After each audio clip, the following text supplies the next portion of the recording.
Hey everybody, I'm the Drink Pro. Merry Christmas from me and my family to you and yours. If you don't celebrate Christmas, I hope you're still enjoying your day off because nothing's going to be open. You can't go anywhere anyway. You might as well spend time with your family. And before you do, have a drink. Today, I'm going to be drinking the Michter's 20-year-old bourbon.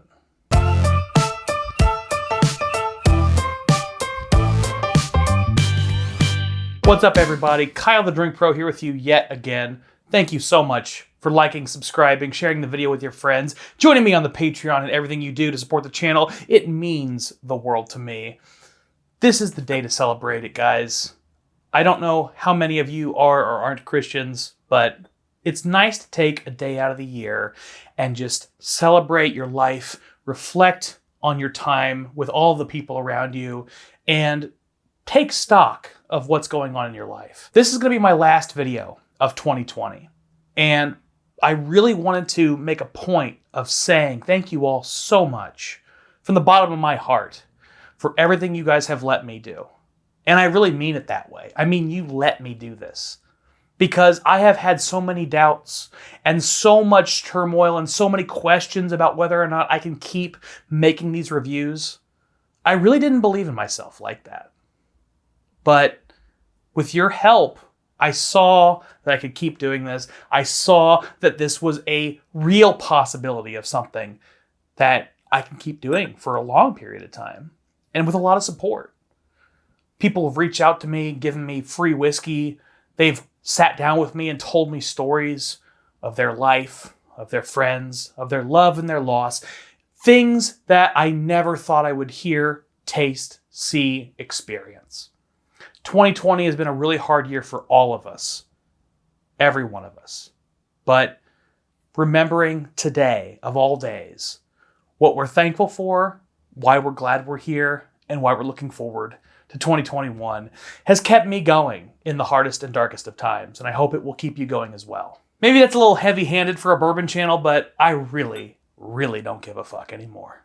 Today, I'm drinking the 20-year-old Michter's bourbon. Now, this particular pour was provided by a very generous man, Mark Goldman. Thank you so much, Mark, for your generosity and your friendship. It's been great, my friend. This is the 2019 version of the Michter's 20. It is 57.1% alcohol. It is barrel number 1440. Now, Michter's has said on their website that the 17-year mark is a fork in the road for their barrels.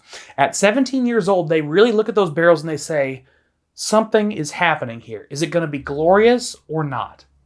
I have no idea what they do with the not glorious ones. But I know that they say the glorious ones end up in their Michter's 20. Maybe the non-glorious ones get 5 more years to become something and go into the Michter's 25.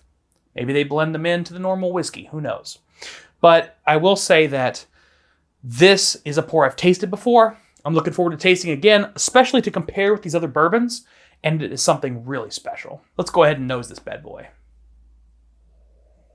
Now, I'll tell you right now, as much as I like the nose in the Michter's 10, the Michter's 20 adds a new dimension.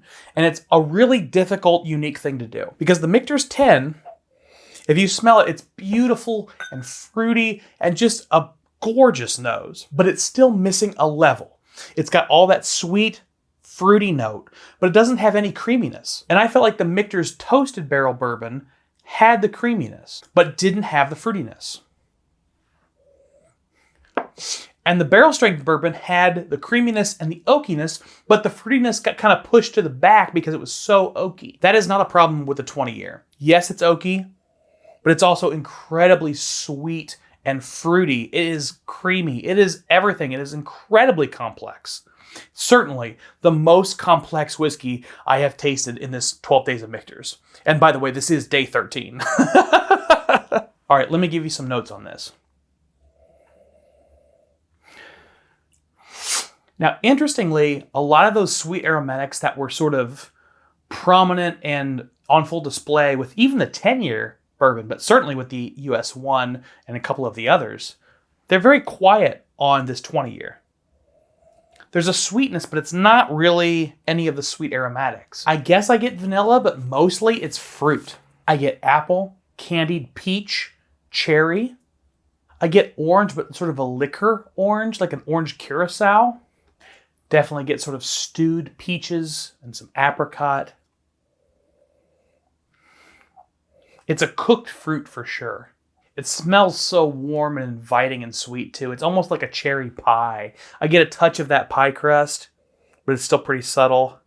And then definitely some cinnamon as a spice. The rye grain actually kind of shows up for me on this, which is a little surprising because I haven't really gotten any rye grain from any of the bourbons, but maybe just so much time and concentration, and the fact that it's the highest proof of any of the whiskeys I've tried in the bourbon world.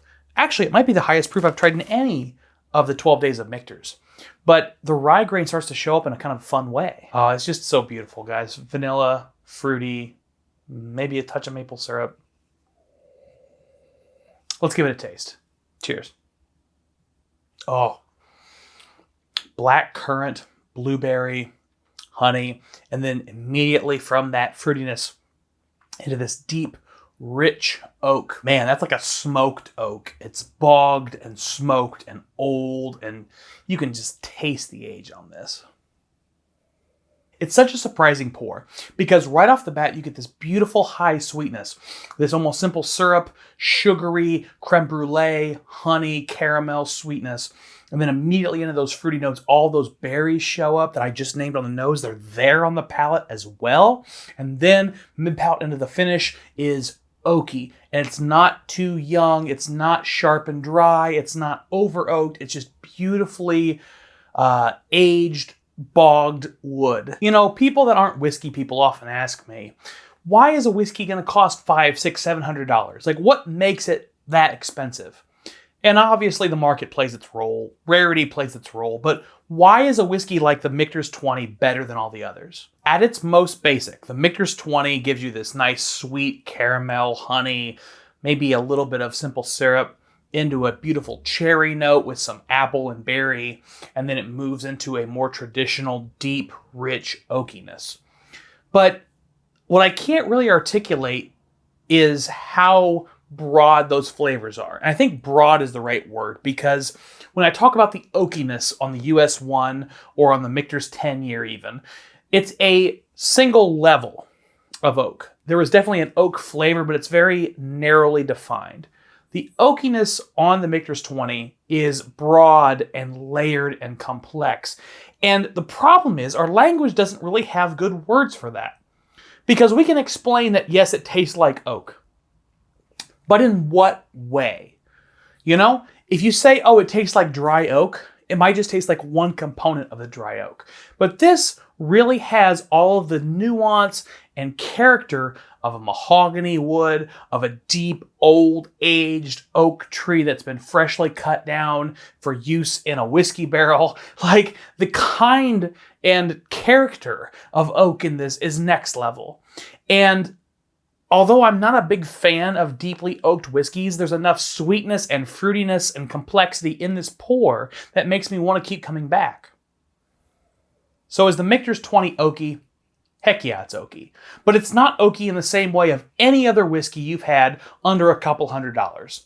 Because the kind and character of oak is just different. It's hard to explain, but it's meaningfully different for me. It's so layered, it's so nuanced, it's so broad. To me, it's the difference between listening to an album and listening to a live performance. It's that kind of breadth and depth and character.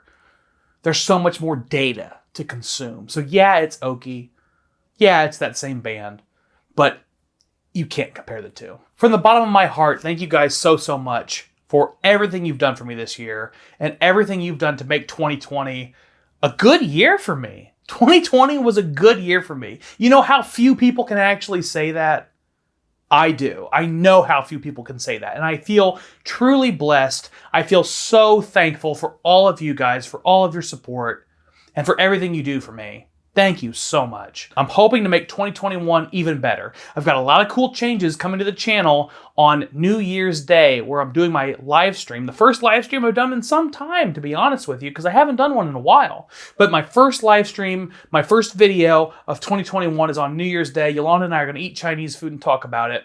Talk about all the cool changes that are coming. But This has been a wonderful experience. Thank you guys so much for joining me. Thank you for watching these videos. Keep drinking like professionals. Cheers.